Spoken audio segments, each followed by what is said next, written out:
The stories they tell and the collections they preserve, they live through each of us. They reflect who we are as Canadians, our past, our present, and our future. Les histoires qu'elles racontent, the stories et les that they tell collections qu'elles conservent, and the collections toute sa that vie they en conserve chacun de nous. all Ça live reflète qui within nous each of sommes us. en tant They que reflect Canadiens who et we Canadiennes. are as Canadians, Notre passé, our past, notre présent, our et notre present, avenir.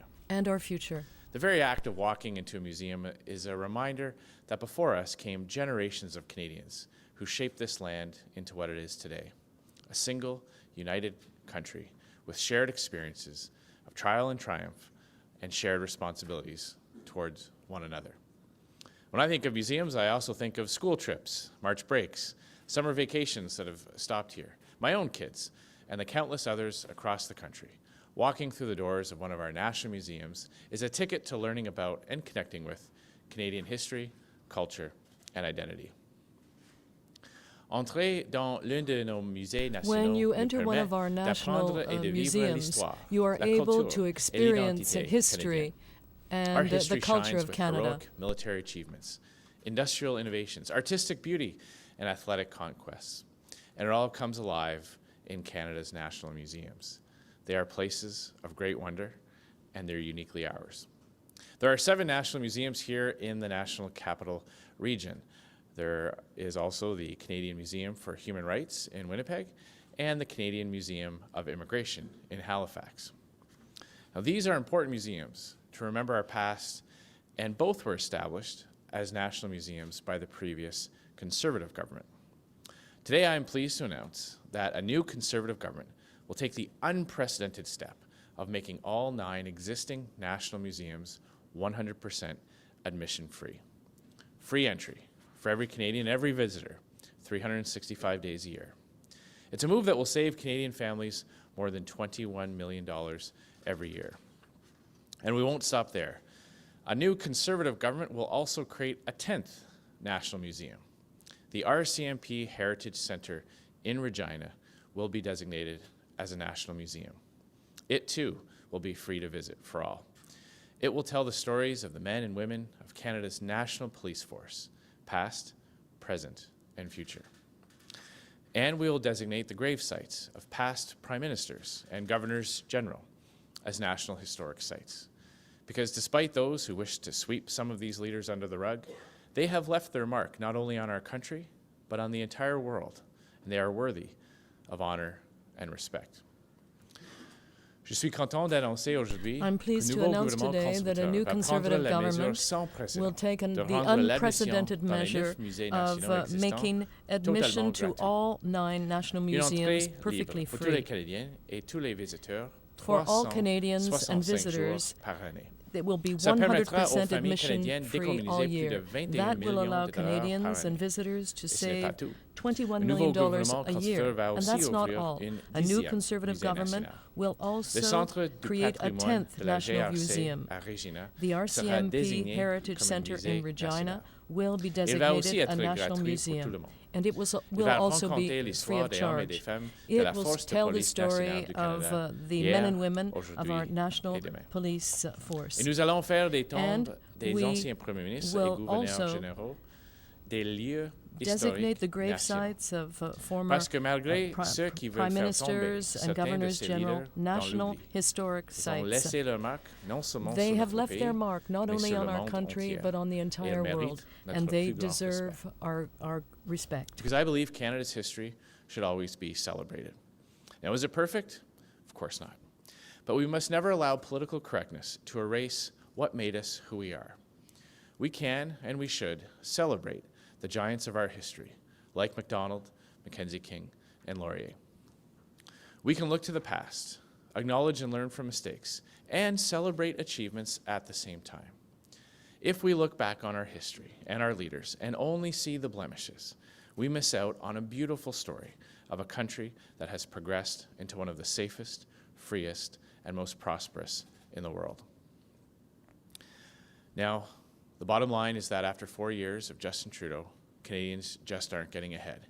And at the end of the month, there simply isn't the extra money for the nice-to-haves. The rising cost of the need-to-haves, the everyday essentials, leaves little left for anything else. I hear it all the time, everywhere I go. People are working harder than ever, but they're barely getting by, and they're definitely not getting ahead. So this election comes down to one important question. Who do you trust to put more money in your pockets so you and your family can get ahead? And Justin Trudeau has already raised taxes on 80% of middle-class families, and if he's re-elected, his carbon tax will only go up, adding at least 31 cents to the price of gasoline and hundreds, potentially thousands more for everyday essentials. Conservatives, on the other hand, have a plan for you to get ahead. We'll stop sending foreign aid money to relatively well-off countries and stop cutting checks to billion-dollar companies, and instead, we'll give that money to you. We will bring in a universal tax cut for every Canadian that will save a couple with average salaries $850 a year. We will bring in tax credits for children's arts, fitness, and learning, making it more affordable to connect your kids with culture and inspiring a sense of discovery. We'll give a green public transit tax credit so those who take the bus or train to work can save. We'll make maternity and parental EI benefits tax-free. We'll increase the age credit by $1,000, putting $300 back into the pockets of a senior couple. We'll boost the RESP, helping parents save to send their children to post-secondary school. And we'll do real, tangible things like throwing open the doors to Canada's national museums, making them free to enjoy for everybody. I have a plan to make sure government lives within its means, to lower your taxes, and put more money back in your pocket, for you, for your kids, and for your retirement. You work hard for your money, and a dollar is always better spent by the person who earned it than by the politician who taxed it. I have a plan to ensure that the government lives within its means, lowers your taxes, and puts more money in your pockets, for you, for your children, and for your family. You work very hard for your money, and a dollar is always better spent by the person who earned it than by the politician who taxes it. I know how hard you're working, how you feel like you're falling further behind. That comes to an end after October 21st, because it's time for you to get ahead. Thank you very much. Merci beaucoup. Happy to take your questions. Oui, bonjour, Monsieur Scheer, Philippe Vincent Foisy, Radio-Canada. Radio-Canada, tonight is the English debate. It's a very important debate for all the leaders. Who is your main opponent tonight? And do you really have to be careful of Maxime Bernier because he could hurt you? Well, first of all, I am looking forward to finally having an English language debate with Justin Trudeau. This is really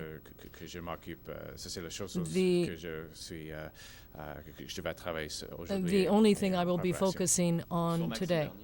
And what about Maxime Bernier? Well, it changes nothing for me because I will always be there to replace Justin Trudeau. I'm looking forward today, finally, to be able to debate Justin Trudeau in English. He has skipped out on 2 prior debates because he's afraid to defend his record. So that is what I am concentrating on today, showing Canadians our positive plan for how they will get ahead under a Conservative government and holding up Justin Trudeau's record of failure. Mr. Scheer, Andrew Lawton, True North. Right now, there's an application being made before federal court by 2 media organizations, my own included, after we were denied accreditation by the government agency, the Leaders Debate Commission. Is this something that you, as Prime Minister, would allow to happen under your government? And what are your thoughts about the state making such a determination? Questions around accreditation and the proper process for that will really ultimately have to go to the Debates Commissioner. But I'm looking forward to having the opportunity to debate Justin Trudeau in front of as many Canadians that will be for millions of Canadians tonight. So are you saying you support the Debate Commissioner having complete discretion on these matters? I will note that Justin Trudeau passed legislation establishing this Debates Commission without real consultation from opposition parties. So the ultimate responsibility for how this has transpired those questions will have to be put to the Debates Commission. Ultimately, Justin Trudeau will have to answer for how he established this process without proper consultation. Good morning, Mr. Scheer. Kevin Gallagher, CTV National News. About 2 weeks until Canadians vote. When will they get a chance to see your fully costed platform? Well, as I've indicated, Canadians will have the opportunity to go through our platform in its entirety with plenty of time before Election Day. I will note that Justin Trudeau still hasn't unveiled a fully costed platform. His platform is full of uncosted, undetailed promises, and a platform without costing is just a wish list. So I challenge him to do the right thing and show Canadians exactly which taxes he will hike in order to pay for his uncosted promises. Oui. Alors, comme j'ai dit, as I've said, Canadians will have our fully costed platform well before voting day, but I should also say that Justin Trudeau has not shown a fully costed platform, and he has an obligation to tell Canadians directly which taxes will go up in order to pay for his uncosted platform announcement. Canadians think 2 weeks to look over your entire promises and what you may or may not do in government as Prime Minister is plenty of time? As I said, Canadians will have our platform with all details. We are providing fully costed PBO costing on all our platform announcements, and our platform itself will be fully costed. That is in direct contrast to Justin Trudeau, who has unveiled a platform over half of which have no numbers behind them, no costing, no details. So I don't even think you can call what he unveiled a platform. Hélène Buzetti du Journal Le Devoir. Bonjour, Monsieur Scheer. Good morning, Mr. Scheer. The Journal de Montréal reminded me that you invited someone to the House of Commons to meet with Conservative MPs, and why did you think it was relevant to bring the head of an organization that some people don't feel is appropriate to the House of Commons? Well, I had lots of meetings with leaders of many organizations, and I've had meetings with leaders of many religions. No. Are you a member of that organization? No. So when I was Deputy Speaker, I often held meetings with different public figures, and those meetings were always open to members of all party and members of all faiths. And I've had many meetings with rabbis, with imams. I was at the historic opening of a Buddhist temple just the other day. I got to meet a grand master of the Buddhist religion. So I'm always holding meetings with leaders of different faiths and different religions. Hi, Mr. Scheer. Tom Perry with CBC News. Can I ask you, strike's been averted, education workers in Ontario. Were there any discussions between yourself, your team, and the Ontario government about settling this strike in the midst of the election? So like all parents in Ontario, I'm glad that kids will be in school today. I think if there's one parent who's disappointed in the strike action being resolved today, it's Justin Trudeau. And it's quite disgusting that he was trying to politicize kids' education for his own personal partisan gain. Were there any discussions between your team, yourself, and the Ontario government about settling the strike? None. No. Comme tous les parents, like all parents in Ontario, je crois que c'est une bonne chose que I believe that it's a good thing that students will be in school today. I think there's only one parent who's disappointed that the strike was able to be averted, and that's Justin Trudeau, because it's clear that he tried to use this issue for petty politics. Mr. Scheer, David Cochran with CBC. Your candidate in Burlington, Jane Michael, has made some controversial comments in the past about gay-straight alliances in schools, referring to them as sex clubs and saying that they have no place in a Catholic school system. You fired Heather Leung for her comments on LGBTQ issues. What's your position on what Ms. Michael has said in the past? Well, all Conservative candidates and members of Parliament will always stand up for the rights of LGBTQ Canadians, and that is that has always been clear from day one.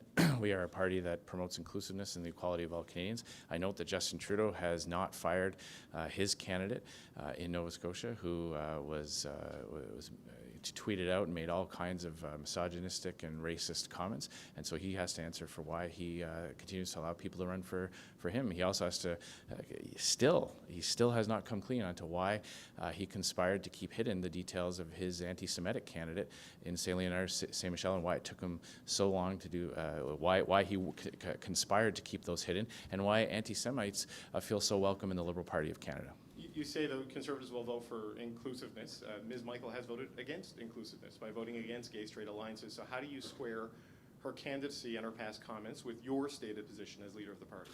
Well, as you know, I was honored to participate in the historic apology to public servants who were persecuted because of their sexual orientation, and all Conservatives will always stand up for equality of all Canadians, including LGBTQ Canadians. Good morning, Mr. Scheer. Can you comment on President Trump's decision to pull out of Syria in light of what's going on with Turkey as well? Well, obviously, the situation in Syria is a very serious one, and we are all watching this very closely to see what the ramifications of this may be. I will note that one of Justin Trudeau's first acts as Prime Minister of Canada was to withdraw Canada's contribution from the fight against ISIS. He pulled Canada's jets out of the fight against ISIS. That sent a very negative signal to our allies that under Justin Trudeau, Canada was not taking its responsibilities to fight global terrorism seriously. That was something I disagreed with at the time, and I will, of course, as Prime Minister of Canada, ensure that our country, our armed forces, always does whatever we can to fight global terrorism. Yes,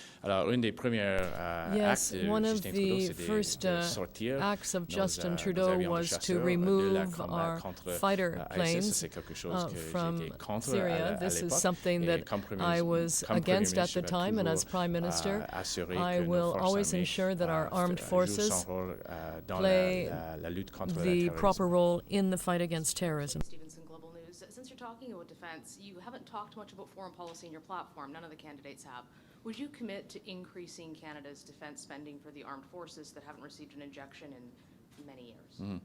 Well, I will point out that just before the election campaign started, I gave a very comprehensive speech in Montreal outlining my foreign policy, what the foreign policy of the Conservative Party would be.